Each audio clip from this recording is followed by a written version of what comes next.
Yahweh batela nikombo. Yahweh, Yahweh benisa nikombo. Yahweh, Yahweh batela nikombo.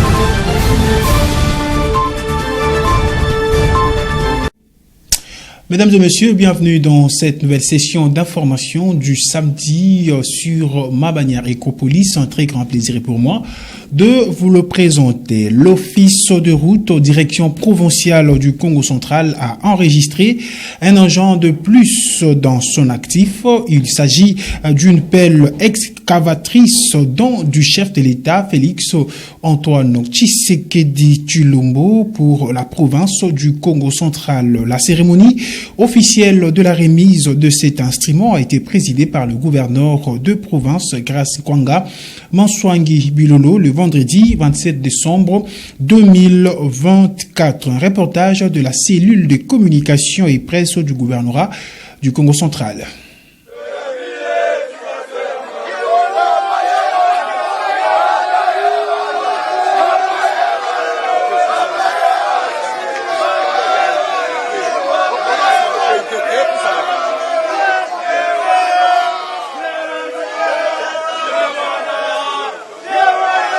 L'heure est au développement au Congo central. C'est à ce titre que le gouverneur de province, Grace Kwanga Maswangi Bilolo, a remis officiellement l'appel excavatrice, don du chef de l'État au ministre provincial de Travaux publics et Infrastructures, Jacques Kondé-Mombo, et celui-ci, à son tour, a remis la clé de cet engin au directeur technique de l'Office de route pour le travaux de génie civil. Cela se fait en présence du directeur général de l'Agence de Travaux publics du Congo central, Maître Patindouziwa Makengedi, et de quelques membres du cabinet du gouverneur. Très satisfait du geste du président de la République, l'exécutif provincial s'est exprimé. Premièrement, je tiens à remercier le chef de l'État, son Excellence Félix Antoine Tshisekedi Tshilombo, pour cette marque d'accompagnement à la province du Congo central. Il a promis lors de la dernière conférence du gouverneur qu'il va appuyer les provinces et surtout notre province du Congo central, et il a réalisé. C'est le premier engin qui nous arrive, signe d'accompagnement du président de la République. Je tiens à remercier le gouvernement de la République, notamment Madame la Première ministre, ainsi que nos élus provinciaux qui ne cessent d'accompagner le gouvernement provincial pour avoir ces moyens et ces engins de travail pour réaliser le projet de la province. La dotation de cet engin tombe à point nommé car la province s'est transformée en chantier par Grace Kwanga Maswangi Bilolo qui a lancé différents travaux dans plusieurs coins de la province. 2 jours ont suffi pour la mission d'itinérance du président du conseil d'administration de la société multinationale Matadi Corridor Terminaux à Conteneurs MCTC, Bodom Matungulu, dans la ville de Matadi du 17 au 18 décembre 2024. Suivez les détails dans cet élément. Au cours de cette mission d'itinérance effectuée à Matadi, chef-lieu de la province du Congo central, les 17 et 18 décembre 2024, les présidents du conseil d'administration de l'entreprise multinationale Matadi Corridor Terminaux à Conteneurs, MCTC, Bodon Matungulu, a échangé avec les responsables de l'ONATRA, les gardiens des valeurs traditionnelles, les responsables de la première institution de la province, sans être exhaustive.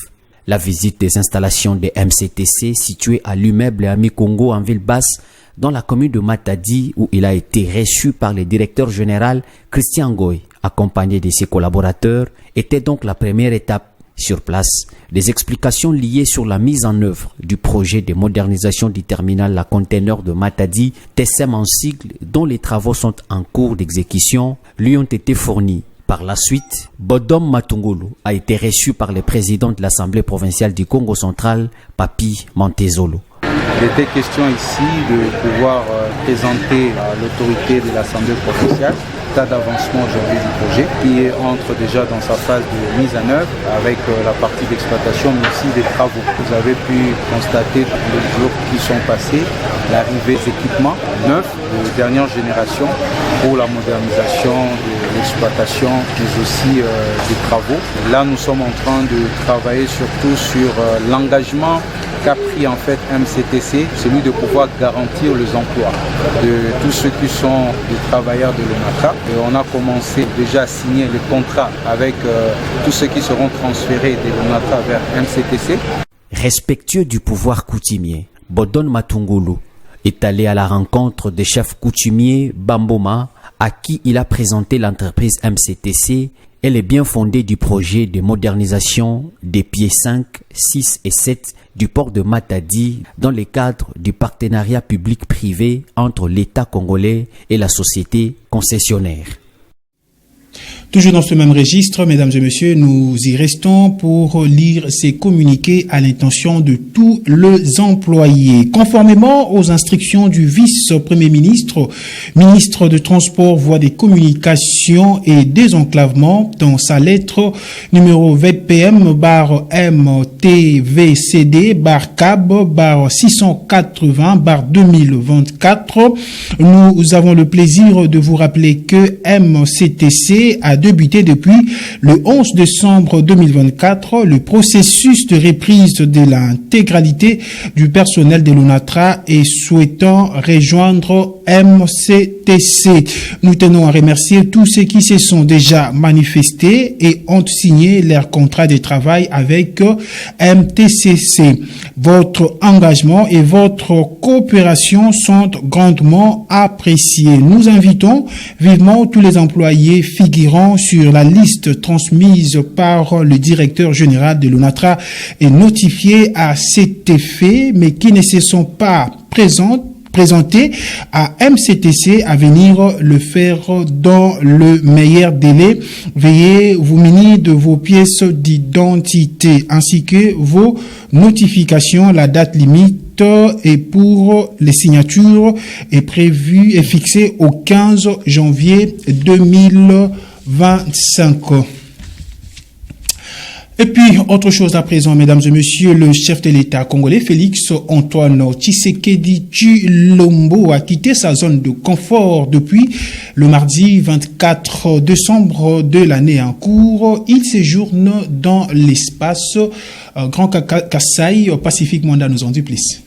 Débutant son séjour dans la province du Kasaï central, le président de la République Félix Antoine Tshisekedi Tshilombo est arrivé le mardi 24 décembre 2024 à Kananga, chef-lieu de la province. De l'aéroport jusqu'à la place Indépendance au centre-ville, lieu prévu pour les meetings populaires, le président de la République et la première dame Denise Nyakero Tshisekedi ont marché à pied sous les ovations du public. Après son installation, Félix Tshisekedi a échangé avec les Kanangais sur la situation du pays en général. Il a par la suite rappelé ses hôtes qu'il est bien conscient de ces 6 engagements majeurs qui forment les contrats sociaux conclus avec les Congolais. Particulièrement pour la province du Kasaï central, Félix Antoine Tshisekedi a rassuré l'opinion l'inauguration de la route Kananga-Kalambambouji, longue de 220 km avant la fin de son deuxième mandat. Concernant les barrages Mbombo, les études ont déjà fini. L'ANSER débutera les travaux au mois de février, a confirmé Félix Tshisekedi. À l'issue de cet échange, le premier d'entre les Congolais a visité l'hôpital provincial général de référence de Kananga. Le mercredi 25 décembre, le couple présidentiel a communié avec les fidèles catholiques du cathédrale Saint-Clément. Dans la foulée, le chef de l'État a palpé du doigt l'état d'avancement des travaux de la route Kananga-Kalambambouji, dont les travaux sont exécutés par l'entreprise Sinohydro. Le jeudi 26 décembre, c'était le tour de la province du Kasaï oriental. Dans la ville de Mbujimaï, de l'aéroport jusqu'à l'endroit prévu pour les meetings, Félix Tshisekedi a drainé une foule compacte. L'eau, l'électricité et l'état actuel des infrastructures routières étaient au centre des échanges. Rappelons que Félix Tshisekedi poursuit son séjour dans les Grands Katanga. Félix Tshisekedi Tshilombo poursuit son périple le vendredi 27 Décembre dernier, il a accordé les audiences à plusieurs couches de la population de cette ville.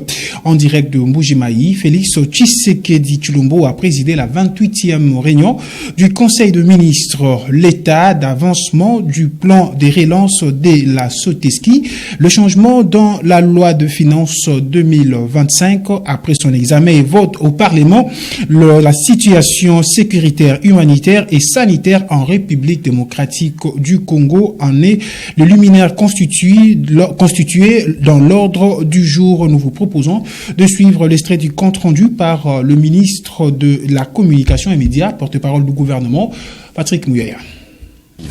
Au Nord Kivu, spécifiquement dans les territoires des Lubero, les forces armées de la République démocratique du Congo ont repris l'initiative et ont stoppé net la progression ennemie vers le centre de Lubero et d'autres localités, avant de lancer de contre-offensives, bénéficiant d'une excellente coordination des appuis-feu. Cette contre-offensive s'est soldée par la neutralisation des opérateurs ennemis des drones et la destruction de leurs sites kamikazes, ainsi que la reconquête des localités de Kassiki, Luanga, Ndoluma et Mambasa, y compris plusieurs pertes en vies humaines enregistrées du côté de ces agresseurs. Pendant ces affrontements, nos forces armées ont constaté que les agresseurs rwandais et leurs alliés utilisent des populations civiles, des enfants donc vulnérables en particulier, comme boucliers humains en violation de droits humains et des droits internationaux humanitaires. Et puis, parlons sport dans cette session d'information à Monsieur Zedam. La date des élections est désormais fixée selon le calendrier du processus électoral dévoilé le vendredi 27 décembre 2024. L'élection pour le comité exécutif de la FECOFA se tiendra le 30 avril 2025. Le détail avec Claudino Lucano. Après la mise en place du bureau de la commission électorale et de la commission des recours des élections de la Fédération congolaise de football au début du mois de novembre dernier, le calendrier électoral pour l'élection du comité exécutif et des entités subdélégatoires a été publié le vendredi 27 décembre 2024 dans la soirée. Il prévoit la convocation de l'Assemblée générale élective le 30 mai 2025, du 11 au 21 avril 2025, appel à candidature au comité exécutif de la FECOFA du 22 avril au 2 mai 2025, dépôt des dossiers de candidature au comité exécutif.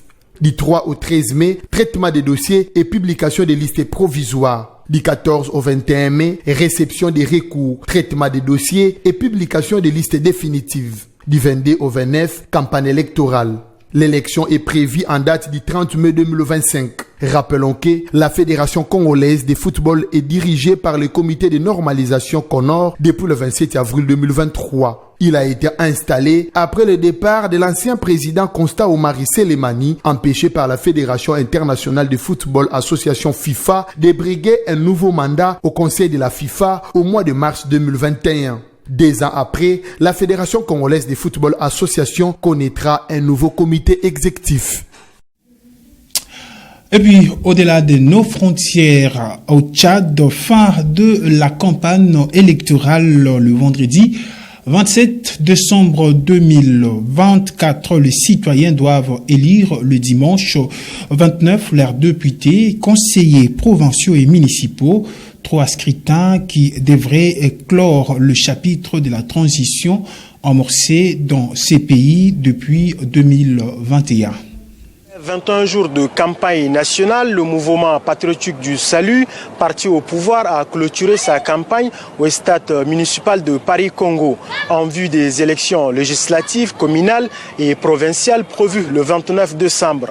Malgré un appel au boycott lancé par le groupe de concertation des acteurs politiques et une greffe de médias en ligne, le MPS, dont la victoire semble acquise, se félicite du succès de sa campagne. Les candidats et candidates ont l'occasion toujours d'expliquer leur programme, leur ambition en ce qui concerne le MPS surtout.